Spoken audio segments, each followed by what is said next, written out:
और संपत्ति के हम साधु मनमौजी हैं, कोई अगर दे जाए तो कोई बुराई नहीं हमें। दोस्तों, बड़े बड़े कस्बों से लेकर छोटे छोटे गांवों तक इस टाइम केवल एक ही इंसान चारों तरफ दिखाई दे रहा है, और वो है बागेश्वर धाम के धीरेन्द्र कृष्ण शास्त्री, जिन्हें लोग बागेश्वर धाम सरकार के नाम से भी जानते हैं। वैसे तो आपने इनके बारे में कई सारी बातें सुनी होंगी, इनसे जुड़ी बहुत सी चीजें देखी होंगी, लेकिन क्या आपको मालूम है कि हमारे बागेश्वर बाबा कितने अमीर हैं, इनके पास कितनी संपत्ति है और ये क्या क्या करते हैं? प्रवचन देने के अलावा भी इनके पास कोई काम है या फिर इनका जीवन केवल भक्ति को ही समर्पित है? तो आइए जानते हैं कि हमारे बागेश्वर बाबा की पर्सनल लाइफ कैसी है।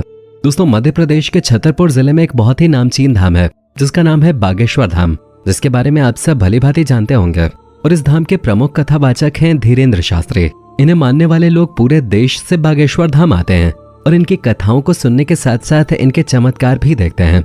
वैसे देखा जाए तो अभी धीरेन्द्र शास्त्री की उम्र मात्र 26 साल ही है। इनका जन्म 4 जुलाई 1996 को मध्य प्रदेश के छतरपुर में हुआ था। इनके दादा भी एक धार्मिक गुरु थे और धीरेन्द्र शास्त्री अपने दादा को अपना गुरु मानते हैं। लेकिन आज धीरेन्द्र शास्त्री जिस तरह दिखते हैं, पहले ये वैसे बिल्कुल भी नहीं थे, क्योंकि अगर हम इनके बचपन पे नजर डालें तो बहुत ही गरीबी में गुजरा है। दादाजी भले ही धार्मिक गुरु थे और गांव में दरबार लगाते थे, लेकिन इनका परिवार आर्थिक रूप से मजबूत नहीं था, जिसकी वजह से अपने बचपन में धीरेन्द्र शास्त्री को कई सारी मुश्किलों का सामना करना पड़ा। लेकिन अपने दादा की संगति में धीरेन्द्र शास्त्री ने कभी भी उन मुश्किलों की तरफ ध्यान नहीं दिया और बचपन से ही भक्ति और धार्मिक कार्यों में लगे रहे। जहां मात्र 12 साल की उम्र में धीरेन्द्र शास्त्री ने बालाजी भगवान यानी कि हनुमान जी की साधना करनी शुरू कर दी। और आज ये हाल है कि धीरेन्द्र शास्त्री खुद को हनुमान जी को सबसे बड़ा भक्त कहते हैं और उन्हीं की कृपा से उनके पास ऐसी शक्तियां हैं जिनकी बदौलत ये लोगों के मन की बात को समझ जाते हैं और उनकी परेशानियों का हल भी बताते हैं। यही वजह है कि धीरेन्द्र शास्त्री आज पूरे भारत में बहुत ही जाने माने कथावाचक हैं और बाबा के तौर पे जाने जाते हैं। भारत के कोने कोने से लोग सिर्फ इनके दर्शन के लिए आते हैं और जो इनके दरबार तक नहीं पहुंच पाते वो दिन रात इनके प्रवचन सुनते हैं और इनके सुर में सुर मिलाते हैं। आज के समय में लोग बागेश्वर धाम सरकार की भक्ति में इतना डूब गए हैं कि इनकी एक झलक मात्र देखने के लिए लोग बेताब रहते हैं। इनके धाम पर हर दिन हजारों लोग आते हैं और हफ्ते में 2 दिन मंगलवार और शनिवार को भीड़ और भी ज्यादा बढ़ जाती है। यही कारण है कि बागेश्वर धाम के आसपास की जितनी भी जमीनें छतरपुर में हैं, उनकी कीमत आज मुंबई दिल्ली जैसे शहरों से भी महंगी हो गई है, क्योंकि वो जमीनें बाबा के धाम के नजदीक हैं।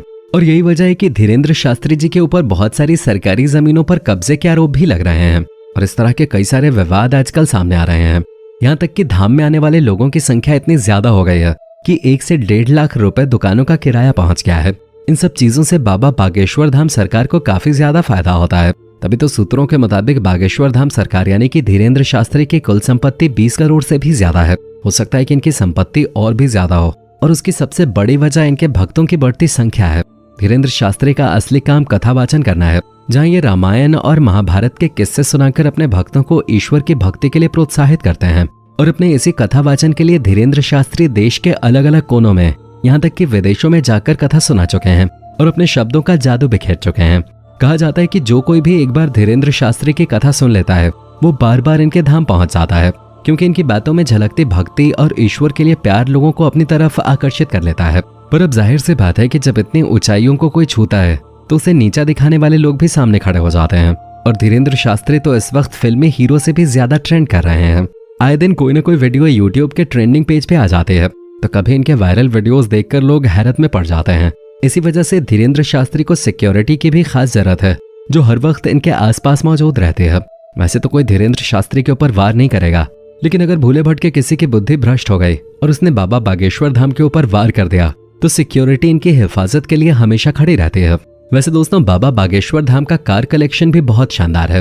धीरेन्द्र शास्त्री के पास टोयोटा की बहुत ही शानदार और पॉपुलर एसयूवी फॉर्च्यूनर है। बाबा इसी से चलना पसंद करते हैं, लेकिन उसके अलावा भी उनके काफिले में कई सारी गाड़ियां शामिल हैं, जिसमें टाटा सफारी और इनोवा जैसी बेहतरीन गाड़ियां शामिल हैं।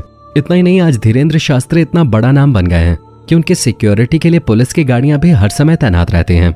अब अगर हम बाबा धीरेन्द्र शास्त्री के घर की बात करें तो बचपन में उनका घर काफी छोटा था और कच्चा बना था। उसी कच्चे मकान में इन्होंने अपना पूरा जीवन बिताया, लेकिन अब इनका मकान पूरी तरह से पक्का हो चुका है। पर अभी भी इनका घर महलों की तरह नहीं है। इन्होंने काफी आलीशान घर बनवा लिया हो, जिसने शाहरुख खान के मन्नत और मुकेश अंबानी के एंटेलिया को फेल कर दिया हो। ऐसा नहीं है। अगर आप धीरेन्द्र शास्त्री का घर देखने जाएंगे तो इन्होंने अपने गांव में ही एक साधारण सा 2 मंजिला मकान बनवाया है, जिसे देखकर ऐसा बिल्कुल भी नहीं लगता कि ये उसी शख्स का घर है जिसके दरबार में बड़े बड़े सेलिब्रिटीज नाच गाना करते हो। लोग इनकी एक झलक पाने के लिए बेताब रहते हैं और ये चाहें तो किसी के भी मन की बात समझ जाते हैं। इस तरह के ताकतवर लोग अक्सर बड़े और आलीशान घरों में रहना पसंद करते हैं, लेकिन धीरेंद्र शास्त्री ऐसे बिल्कुल भी नहीं है। वो अपने परिवार के साथ इसी घर में रहते हैं, लेकिन दिन के आधे से ज्यादा समय धीरेंद्र शास्त्री बागेश्वर धाम में कथा वाचन करने में बिता देते हैं और महीने में कई बार तो इन्हें देश के अलग अलग हिस्सों में कथा वाचन करने के लिए जाना पड़ता है। यानी कि हमें और आपको इनका जीवन जितना आसान दिखता है उतना है नहीं। धीरेंद्र शास्त्री को भारत का नंबर 1 कथावाचक बनने के लिए बहुत मेहनत करनी पड़ेगी। लेकिन हाँ, ये बात भी सच है कि बाबा धीरेंद्र शास्त्री जितने ही ज्यादा फेमस हैं, ये उतने ज्यादा विवादों से भी घिरे रहते हैं।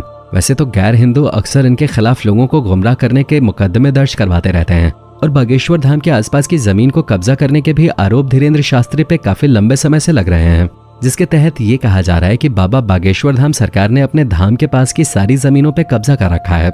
कई सारी दुकानें किराए पे उठाई हैं, जिनका ये लाखों में किराया लेते हैं। और हद तो तब हो जाती है जब दूसरे धर्मगुरु धीरेंद्र शास्त्री के ऊपर पाखंड फैलाने का आरोप लगाते हैं।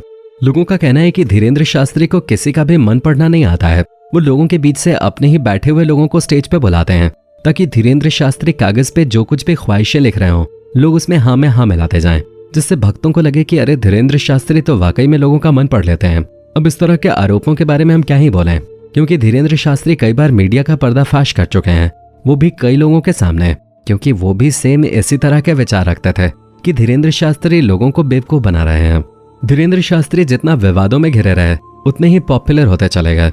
कई सारे बड़े बड़े नेता और अभिनेता धीरेंद्र शास्त्री के पास इनसे मिलने के लिए आते रहते हैं, चाहे वो मध्य प्रदेश में कांग्रेस पार्टी के नेता हो या बीजेपी के नेता। यहाँ तक कि धीरेंद्र शास्त्री के पास बड़े और आला अधिकारी भी आते रहते हैं। और एक बार तो मनोज तिवारी खुद बाबा के दरबार में जाकर इनका प्रवचन सुन चुके हैं। इतना ही नहीं, केंद्रीय मंत्री नितिन गडकरी जैसे बड़े नेता भी धीरेंद्र शास्त्री के पास जा चुके हैं। लेकिन जब धीरेंद्र शास्त्री नागपुर के एक धार्मिक कार्यक्रम में जाते हैं तो महाराष्ट्र की एक कमेटी ने अंधविश्वास और जादू टोना को बढ़ावा देने का आरोप इनके ऊपर लगाया और इन्हें चैलेंज किया कि अगर आप इतने ही शक्तिशाली हैं तो अपने चमत्कारों को हमें दिखाइए। अगर ये सही साबित हुए तो 30 लाख रुपए इनाम भी दिया जाएगा। लेकिन बाबा धीरेंद्र शास्त्री ने ये चैलेंज एक्सेप्ट नहीं किया, जिसके बाद महाराष्ट्र के उस कमेटी के श्याम मानव ने धीरेंद्र शास्त्री के खिलाफ पुलिस कार्रवाई की मांग की और कहा कि अगर पुलिस ने कार्रवाई नहीं की तो वो लोग आंदोलन करेंगे। हालांकि धीरेंद्र शास्त्री का कहना है कि उन्होंने नहीं कोई जादू टोना किया है और न ही अंधविश्वास को बढ़ावा दिया है और न ही वो चैलेंज को छोड़कर वहां से भागे हैं, बल्कि वो तो पूरे 1 हफ्ते तक वहां पर रुके थे और उनके ऊपर लोग केवल पब्लिसिटी पाने के लिए आरोप लगा रहे हैं। और अगर देखा जाए तो उन्हें पब्लिसिटी मिल भी रही है, तभी तो न्यूज चैनल वगैरह में आजकल सिर्फ और सिर्फ ऐसी चैलेंज की बातें हो रही हैं, क्योंकि न्यूज चैनल वालों को भी पता है कि आज के टाइम में बागेश्वर धाम सरकार एक ब्रांड है, वो नाम है जिसको कहीं पे भी इस्तेमाल करके टीआरपी बटोरी जा सकते हैं, क्योंकि इनके भक्त तो इनसे जुड़ी खबरें देखते ही हैं। लेकिन जो लोग इनके खिलाफ हैं वो भी इनकी बातें सुनने में कोई कसर नहीं छोड़ते। वैसे आप बागेश्वर धाम सरकार के भक्त हैं या फिर आपको भी ये ढोंगी लगते हैं? कमेंट में जरूर बताइएगा और इसी तरह के वीडियोस को देखते रहने के लिए चैनल को सब्सक्राइब करना मत भूलिएगा। धन्यवाद।